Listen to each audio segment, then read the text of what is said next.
नमस्कार दोस्तों, स्वागत है आप सबका आपके अपने YouTube channel chip guide computer पे। तो आज की वीडियो में मैं आपके लिए लेकर आया हूं एक्सेल का बहुत ही यूजफुल फॉर्मूला HLOOKUP।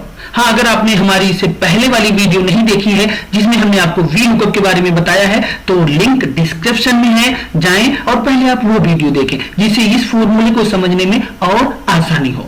और अगर आप हमारे चैनल पर पहली बार आए हैं तो हमारे चैनल को सब्सक्राइब कीजिए और बेल आइकन दबाइए जिससे आने वाली सभी वीडियो की नोटिफिकेशन आपको मिलती रहे। तो चलते हैं हम एक्सेल की तरफ। अब यहां पे मैंने एक छोटा सा डाटा डाल रखा है। VLOOKUP में आपको क्या बताया गया था? V मतलब वर्टिकल। अगर आपको कॉलम वाइज डाटा फाइंड करना है तो आप VLOOKUP का यूज करते हो, लेकिन HLOOKUP क्या होता है? हॉरिजेंटल के लिए। ये हॉरिजेंटल हो गया आपका। अगर आप हॉरिजेंटल का डाटा फाइंड करना चाहते हो तब आप HLOOKUP का फॉर्मूला लगाओगे। अब जैसे यहां पे मैंने भी छोटा सा डाटा डाला है, बड़ा नहीं है। तो अगर आपने इन केस कई बार क्या होता है कि आप जो ये डाटा एंट्री करते हो ये कॉलम वाइज बहुत ज्यादा कॉलम होते हैं, name, father name, city, phone number, Aadhaar card number, pan card number, ऐसे मान लो लंबी इंफॉर्मेशन डाली गई है कॉलम वाइज, तो आपको दूर तक के कॉलम देखने में दिक्कत आती है। तो वहां पे आप HLOOKUP का यूज करोगे। VLOOKUP में आपको क्या बताया था कि अगर बहुत ज्यादा पर्सन की एंट्री है और आप वहां से कोई एक पर्सन के बारे में पूरी डिटेल निकालना चाहते हो तो आप वहां पे VLOOKUP का यूज कर रहे थे। यहां पे क्या है? यहां पे आपको उस पर्सन का नाम पता होना चाहिए और उस पर्सन को आपने टेबल में डाटा में कहां पे रखा है, कितने नंबर पे, ये पता होना चाहिए। यहां पे ये कॉलम वाइज काम करता है कि अगर आप किसी भी कॉलम का डाटा फाइंड करवाना चाहते हो तब आप यहां पे HLOOKUP का यूज करोगे। तो चलो स्टार्ट करते हैं हम। तो सबसे पहले यहां भी हम इस हेडिंग को कॉपी कर लेते हैं। सिलेक्ट किया और राइट क्लिक किया और यहां से कर लिया कॉपी, और यहां नीचे आके यहां पे पहले वाले कॉलम से राइट क्लिक किया और पेस्ट कर दिया। वाला एरिया में यहां पे कॉपी कर लेते हैं दोबारा से कॉपी, और यहां पे नेम वाला एरिया भी हमने पेस्ट कर लिया। तो इसे भी हम यहां से कॉपी करके पेस्ट कर लेते हैं इस तरीके से। अब ये देखिए यहां पे नेम है, नेम हमने यहां पे रख लिया है, लेकिन यहां पे फादर नेम नहीं है। अब हमें यहां पे फादर नेम फाइंड करना है। फादर नेम तो वैसे तो यहां पे दिख रहा है, लेकिन जब डाटा बहुत ज्यादा लंबा होता है, कॉलम वाइज बहुत दूर तक फील्डें होती हैं, तब आप कैसे फाइंड करोगे? कॉलम तो आपको मिल गया कि यहाँ पे कॉलम है, आपने उठा के यहाँ पे शिफ्ट कर दिया, लेकिन उनकी इंफॉर्मेशन कैसे निकालोगे आप? तो यहाँ पे फादर नेम लिखा हुआ है। मान लो मुझे दीपक का फादर नेम फाइंड करना है। HLOOKUP यहाँ पे लगाता हूं मैं, HLOOKUP और शिफ्ट दबा के ब्रेकर स्टार्ट किया, और यहां पे क्या पूछा गया है? Lookup value. लुकअप वैल्यू इससे पहले की वीडियो में जो VLOOKUP था वहां पे आपको बताया था कि लुकअप वैल्यू क्या होती थी, जो आप नाम डालते थे, लेकिन बिल्कुल नहीं, यहां पे नाम नहीं डालना आपको। ध्यान रहे, यहां पे आपको ऊपर की हेडिंग सेलेक्ट करनी है। तो जो आप यहां पे सिलेक्ट करते हो, चाहे वो VLOOKUP में हो या HLOOKUP में हो, जो लुकअप वैल्यू होती है उसको चेंज करने के बाद अपने आप ऑटो जनरेट होता है आपका डाटा। तो यहां पे अभी लुकअप वैल्यू में HLOOKUP में आपको फादर नेम सिलेक्ट करना है, क्योंकि आप यहीं पे चेंजिंग करने वाले हो। फिर इन्होंने बताया है कि कोमा डालो, तो यहां पे हमने कोमा डाला। टेबल एरे, टेबल कहां पे है? वही रूल जैसे आपको पहले बताया था, पहले वाले पे क्लिक कर दो। डाटा अगर बहुत ज्यादा कॉलम्स में है तो लास्ट कॉलम पे जाओ और शिफ्ट दबा के, हाँ शिफ्ट की बटन दबा के रखनी है आपको, उसके बाद लास्ट वाली सेल पे क्लिक कर देना है। तो यहाँ पे आप देख सकते हैं सिलेक्शन हो चुकी है कंप्लीट। अब आगे फिर कोमा डाला हमने। हाँ, वहां पे कॉलम नंबर पूछ रहा था, यहां पे क्या पूछ रहा है? रो नंबर। रो नंबर तो आप देख सकते हो दीपक के बारे में मुझे फाइंड करना है, इस टेबल से फाइंड करना है। तो दीपक कितने नंबर रो पे है? 1 2। जी हाँ, 1 2 ये काउंट करना है आपको, ये नहीं। कई बार डाटा बीच में डाल सकते हो और डाल लेते हो तो प्रॉब्लम क्या होती है कि फिर ये नंबर काउंट करके वहां पे आउटपुट आपकी गलत आ जाती है। तो मुझे टेबल के अंदर से कितने नंबर पे दीपक को रखा है वहां से उठाना है 2 नंबर से। तो यहां पे मैंने डाल दिया 2 नंबर, फिर यहां पे कोमा। उसके बाद यहां भी वही रूल, ट्रू और फॉल्स का अगर आपने अल्फाबेट में शॉर्ट किया है तो आप ट्रू पे जाओगे, नहीं तो आपको फॉल्स पे जाके कीबोर्ड से एंटर की बटन दबा देनी है। आप देख सकते हो दीपक, फादर नेम, मोहनलाल। बस अब बाकी फील्डों के लिए मुझे कुछ नहीं करना है। बस यहीं पे मान लो मुझे दीपक की सिटी देखनी है तो यहीं पे मैं सिटी लिख दूंगा। ये देखिए दीपक सिटी लुधियाना। मान लो मुझे यहां पे ईमेल देखना है तो यहीं पे मैं ईमेल लिख देता हूं दीपक। यहां से ये देख सकते हो आप, नेम दीपक, और दीपक के सामने जो ईमेल आईडी है इसने जनरेट कर लिया, वहां से उठा लिया। अब यहां से ईमेल हटाता हूं, मैं फोन कर देता हूं। ये देखिए इसने फोन नंबर उठा लिया। +91 क्यों नहीं उठाया? क्योंकि यहां ये +91 है, ये हमने टाइप नहीं किया था, ये नंबर फॉर्मेट से हमने कस्टम करके ऐड किया था, मतलब ये इस सेल पे ही अप्लाई किया था, तो इसलिए +91 इसने नहीं उठाया। इसके बारे में भी VLOOKUP में और डीपली बताया गया है, तो आप वो वीडियो देख लेना। तो HLOOKUP के बारे में इसमें मैं बात कर रहा हूं, तो HLOOKUP हॉरिजॉन्टल काम कर रहा है, आप देख ही रहे हो हॉरिजॉन्टल। VLOOKUP कैसे काम करता है? वर्टिकल। उसमें क्या हो रहा था, नाम चेंज कर रहे थे तो यहां पे एंट्री चेंज हो रही थी, जो डिटेल थी वो चेंज हो रही थी। लेकिन यहां क्या हो रहा है, हम हेडिंग चेंज कर रहे हैं और हेडिंग से डाटा, मतलब कॉलम वाइज डाटा फाइंड किया जा रहा है। कॉलम वाइज जितनी भी कॉलम है उसमें से जितना एरिया आपने सेलेक्ट किया था, मान लो फॉर एग्जांपल अभी तो हमने यहीं तक डाटा रखा है, यहां हमने कोई कॉलम बनाया हुआ है और यहां पे डाटा रखा हुआ है और आपने उसे भी सिलेक्ट किया है, तो वो यहां से उठा लेगा, आपको यहां देखने आने की जरूरत नहीं है।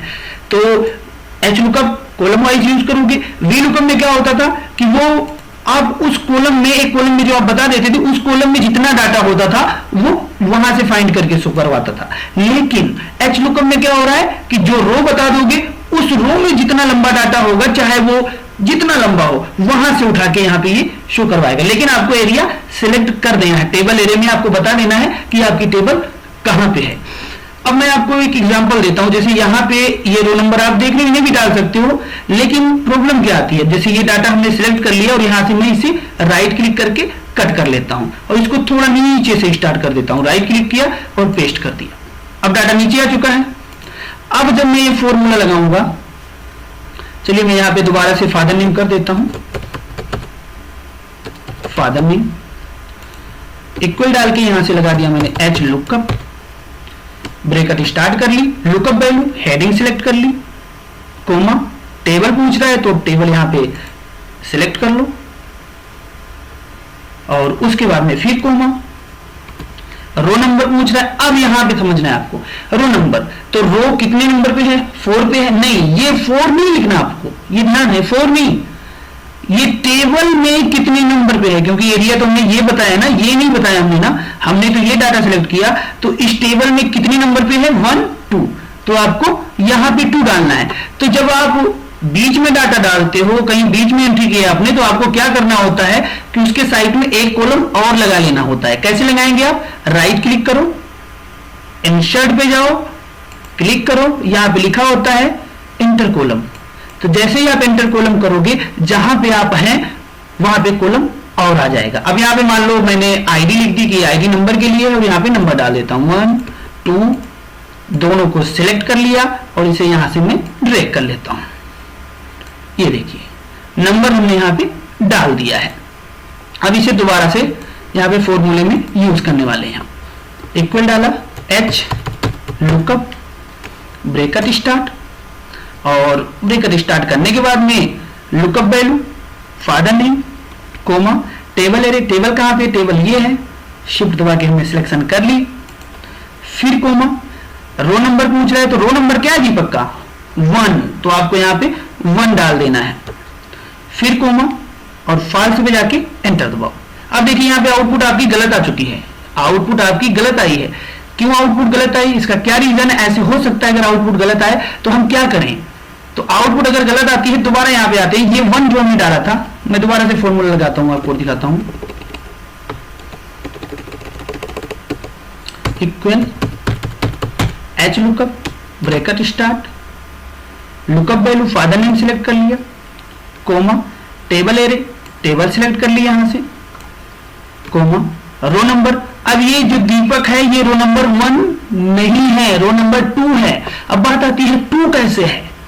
2 कैसे है? क्योंकि टेबल में फर्स्ट एंड सेकंड है, दूसरे नंबर पे हमने एक हेडिंग रख दी ना आईडी, तो हमें यहां पे हेडिंग नहीं रखनी है, क्योंकि अगर आप हेडिंग रख रहे हो तो प्रॉब्लम क्या आ रही है कि वो 1 ये 2 बन रहा है, लेकिन यहां पे नंबर 1 में लिखा हुआ है, तो हम कंफ्यूज होकर 1 डालेंगे। जब हम 1 डालेंगे तो आउटपुट हमारी गलत आनी ही आनी है, तो ये गलती हो सकती है। तो यहां भी आपको क्या करना है, ये आईडी ना रख के नंबर यहीं से स्टार्ट करना है। ये मैंने जानबूझ के किया था कि ये गलती आपसे हो सकती है और आप इसे इस तरीके से सही कर सकते हैं। ये देखिए, क्योंकि आप भी जब यहाँ पे फील्ड लगाओगे, सीधी सी बात है, आप हेडिंग जरूर रखोगे, तो आपको हेडिंग यहाँ पे नहीं रखनी है, नहीं तो यही प्रॉब्लम आएगी। तो इसको हम यहाँ से सिलेक्ट करते हैं और ड्रैग कर लेते हैं सीधे। अब देखिए, अब नंबर सीधे आ रहा है ना यहाँ पे। चलो अब हम दोबारा शुरू करते हैं। या फिर अगर आप चाहते हो कि इसको ऐसे ही रखना है तो इसको मत सिलेक्ट करो, कोई दिक्कत नहीं इससे, बस आपको ये काउंट करने के लिए रखा गया है, आइडेंटिटी के लिए कितने नंबर रो पे है, उससे ये मतलब नहीं है कि वो टेबल के अंदर सिलेक्ट होना जरूरी है, बिल्कुल नहीं।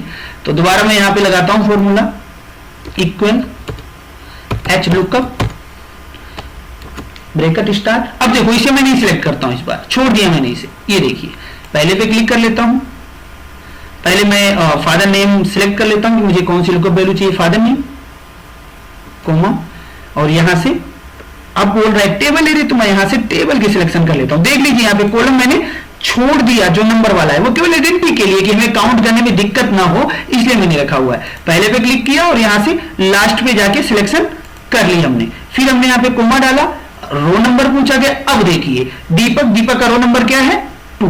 हमें केवल पता लगना चाहिए, इसलिए हमें बीच में होता तो हमें काउंट करना पड़ता है। यहाँ तो चलो छोटा सा डाटा है, कोई दिक्कत नहीं है, तो इसलिए हमने यहाँ पे रो नंबर लगा लिया। रो नंबर बहुत जरूरी है अगर आप लंबा डाटा रखते हो तो, क्योंकि ये रो नंबर आपके काम नहीं आने वाला। या तो आप डाटा पहले नंबर से स्टार्ट करो, फिर ये रो नंबर आपके काम आएगा।